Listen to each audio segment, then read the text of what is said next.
Le chauffeur de taxi ayant transporté les 2 passagers du véhicule de Pierre Palmade, le jour de son accident, livre son témoignage sur BFM TV.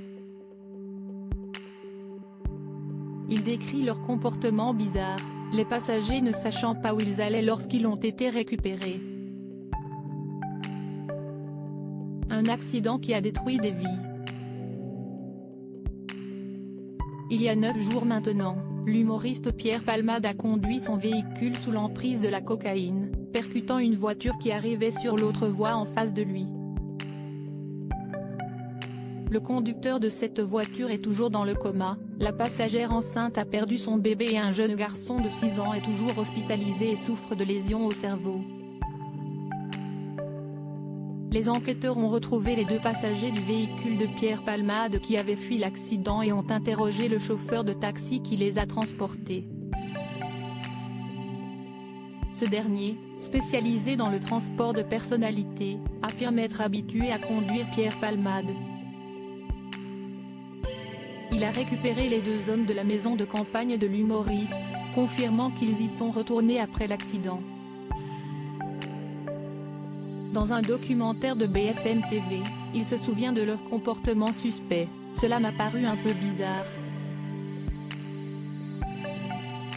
Quand je leur ai demandé où ils allaient, ils m'ont dit Paris, mais sans savoir où, détaillait-il. Un comportement étrange, ils ne se parlaient pas, mais chuchotaient simplement par moments, a-t-il relaté.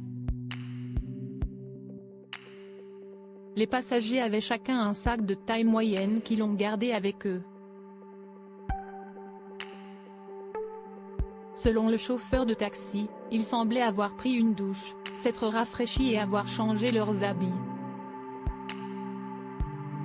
Ils ne sentaient pas l'alcool, détaillait-il, mais ne semblaient pas en pleine forme non plus.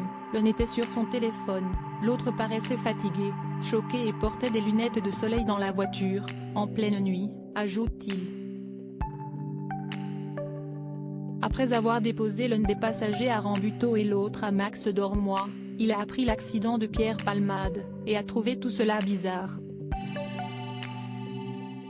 La gendarmerie de Fontainebleau le contacte, puis le commissariat de police de Moissy.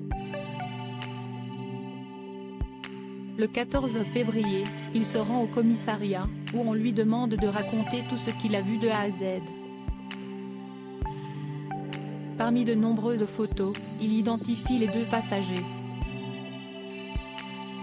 Après avoir été retrouvés, les 2 hommes n'ont pas été mis en examen mais ont été placés sous le statut de témoins assistés.